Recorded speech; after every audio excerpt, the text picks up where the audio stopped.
सध्या संपूर्ण महाराष्ट्र राज्य हे विविध आंदोलनाने गाजत आहे। मराठा समाजाला आरक्षण मिळावे यासाठी मनोज जरांगे यांचं अंतरवाली सराटी येथे उपोषण सुरू होतं, परंतु हे उपोषण चालू असताना त्यांच्यावर लाठीहल्ला झाला आणि यानंतर मराठा समाजाला आरक्षण मिळावं ही मागणी तीव्र होत गेली। त्यानंतर संपूर्ण राज्यभरात आंदोलन देखील झाली। मराठा समाजाला आरक्षण मिळावे ही मागणी दिवसेंदिवस वाढत गेली।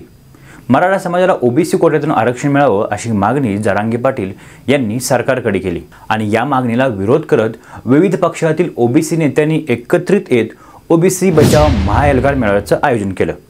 त्यानुसार राज्यातील विविध ठिकाणी त्यांनी सभा घेतल्या आणि त्या सभेतून संपूर्ण ओबीसी समाजाला एकत्र करत ओबीसीवर अन्याय होऊ न देण्याचा निश्चय त्यांनी केला। संपूर्ण राज्यात सर्वसामान्य मराठा आणि ओबीसी समाज हा एकत्रितपणे आनंदात नांदत असताना या विविध मोर्चातून झालेल्या वादग्रस्त वक्तव्याने महाराष्ट्रातील वातावरण दूषित झाले।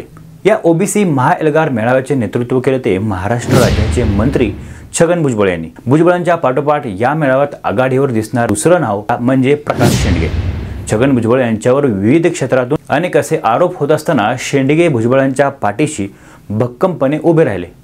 येवल्यातून भुजबळांना पाडू असे बोलणाऱ्या लोकांना आम्ही ओबीसी मिळून सर्व मराठा आमदार पाडू असे प्रत्युत्तर शेंडगे यांनी या मेळाव्यातून दिले।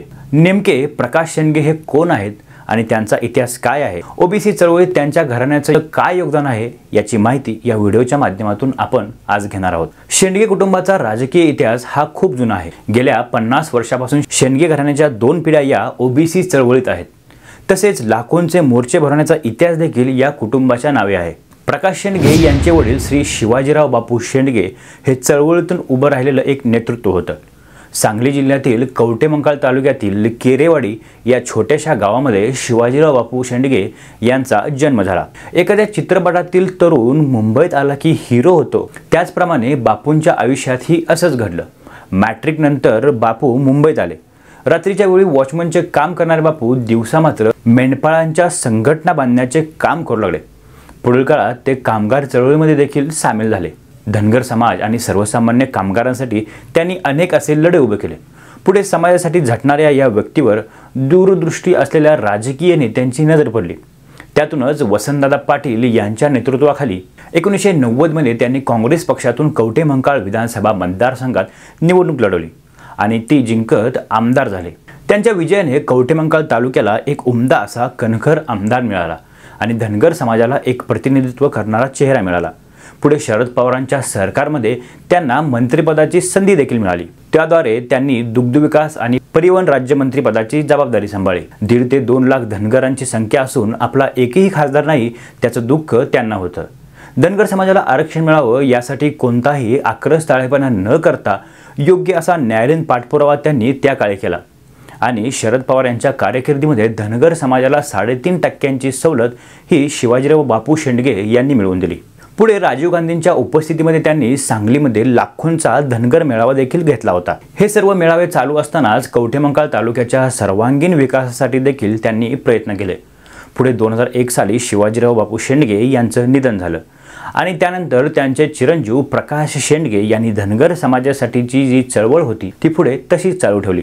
2004 मध्ये पंतप्रधान अटल बिहारी वाजपेयी आणि गोपीनाथराव मुंडे यांच्या उपस्थितीमध्ये प्रकाश शेंडगे यांनी पंढरपुरामध्ये मोठा असा धनगर मेळावा घेतला होता आणि तिथूनच त्यांची स्वतःची अशी ओळख संपूर्ण राज्यात तयार झाली होती। इथून पुढे त्यांच्या राजकीय प्रवासाला सुरुवात झाली। 2004 साली प्रकाश शेंडगे हे भाजपमधून विधान परिषदेवर आमदार म्हणून निवडून गेले।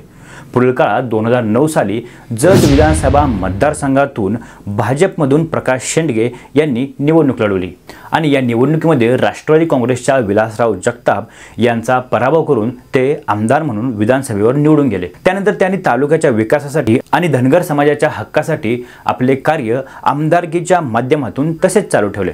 पुढील काळात 2014 साली अनेक नेत्यांनी मोदी लाटेचा अंदाज घेत काँग्रेस आणि राष्ट्रवादी सोडत भाजपमध्ये प्रवेश केला। त्याचवेळी विलासराव जगताप यांनी राष्ट्रवादी काँग्रेसला रामराम ठोकत भाजपमध्ये प्रवेश केला होता। याचाच फटका प्रकाश शेंडगे यांना 2014च्या विधानसभा निवडणुकीमध्ये बसला। भाजपमधून ते निवडणूक लढण्यासाठी इच्छुक असताना देखील या मतदारसंघातून त्यांना डावलून भाजपची उमेदवारी विलासराव जगताप यांना देण्यात आली। त्यामुळे ऐनवेळी प्रकाश शेंडगे यांनी राष्ट्रवादी काँग्रेसमध्ये प्रवेश केला आणि ही निवडणूक लढवली। परंतु या निवडणुकीमध्ये त्यांना पराभवाचा सामना करावा लागला. 2017 साली राष्ट्रवादी काँग्रेसमधून ओबीसीसाठी काम करता येत नाही असं कारण देत त्यांनी राष्ट्रवादीमधून बाहेर पडण्याचा निर्णय घेतला आणि पुढे ओबीसी जनमोर्चाची स्थापना केली. पुढे त्यांनी 2019च्या लोकसभेमध्ये आंबेडकरांच्या वंचित बहुजन आघाडीचा प्रचार केला. सांगली तसेच सोलापूर जिल्ह्यात त्यांनी सभा देखील घेतल्या होत्या. नंतरच्या काळात 2019च्या दरम्यान विधानसभा निवडणुकीमध्ये ते शिवसेनेसोबत गेले. धनगर आरक्षण ओबीसींच्या मुद्द्यावर त्यांनी उद्धव ठाकरे यांच्या नेतृत्वाला साथ द्यायचा निर्णय घेऊन राज्यभर प्रचार केला. विशेषतः धनगर बहुल मतदारसंघात प्रकाश शेंडगे हे उद्धव ठाकरेंबरोबर सभांना उपस्थित राहायचे आणि या सभेमुळेच शिवसेनेला मोठा फायदा झाल्याचा दावा शेंडगे समर्थकांनी त्यावेळेस केला होता. पुढे शिवसेनेकडून विधान परिषदेसाठी त्यांच्या नावाची चर्चा देखील झाली होती, परंतु त्या चर्चेचं संधीमध्ये रूपांतर झालं नाही. पुढील काळात त्यांनी वेगळं होत ओबीसी जनमोर्चाच्या माध्यमातून आपलं काम चालू ठेवलं. अगोदर धनगर समाजाच्या प्रश्नासाठी आवाज उठवणारे प्रकाश शेंडगे त्यानंतर ओबीसी समाजाच्या प्रश्नासाठी आवाज उठवू लागले. अलीकडच्या काही महिन्यांमध्येच मराठा समाजाला आरक्षण मिळावं यासाठी संपूर्ण राज्यभर आंदोलने सुरू झाली. त्यातूनच मराठा समाजाला ओबीसीतून आरक्षण देण्याचे जरांगे पाटलांनी सरकारकडे मागणी केली. या मागणीला प्रकाश शेंडगेंनी कडाडून असा विरोध केला. तसेच त्यानंतर सुरू झालेल्या ओबीसी बचाव महाएल्गार मेळाव्यामध्ये ते पूर्ण ताकदीने सहभागी झाले. ओबीसी समाजाच्या लढ्यामध्ये सुरुवातीपासूनच ते छगन भुजबळांच्या पाठीशी खंबीरपणे उभे होते. एकूण एक वडिलांपासून सुरू झालेल्या धनगर आरक्षणाची चळवळ आजपर्यंत प्रकाश शेंडगे यांनी चालवली आहे. आजही ते समाजासाठी पूर्ण ताकदीने लढत आहेत. हे सर्व मेळावे सुरू असताना अनेक वेळा प्रकाश शेंडगे यांनी मराठा समाजाविरोधात वादग्रस्त अशी वक्तव्य केली.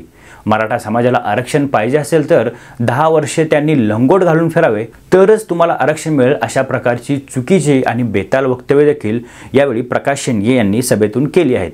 आपल्या समाजासाठी लढणं हा प्रत्येकाचा हक्क आहे, परंतु हा हक्क बजावत असताना समाजात तेढ निर्माण होतील अशी वक्तव्य करणं हे अगदी चुकीचं आहे. त्यामुळे राजकीय नेत्यांनी आपल्या बेताल वक्तव्यावर बंधने आणून योग्य पद्धतीने आंदोलनं केली तर समाजात तेढ निर्माण होणार नाहीत. एकूण एक महाएल्गार मेळाव्याचं नेतृत्व करणाऱ्या प्रकाश शेंडगे यांच्या जीवनावरील हा व्हिडिओ आपल्याला कसा वाटला आपण नक्की आम्हाला कळवा. आणि राजकीय आरक्षणाची लढाई लढत असताना राजकारणी लोकांनी आपल्या बेताल वक्तव्यावर संयम आणावा का याबद्दल आपलं मत काय हे देखील नक्की कळवा. तोपर्यंत धन्यवाद.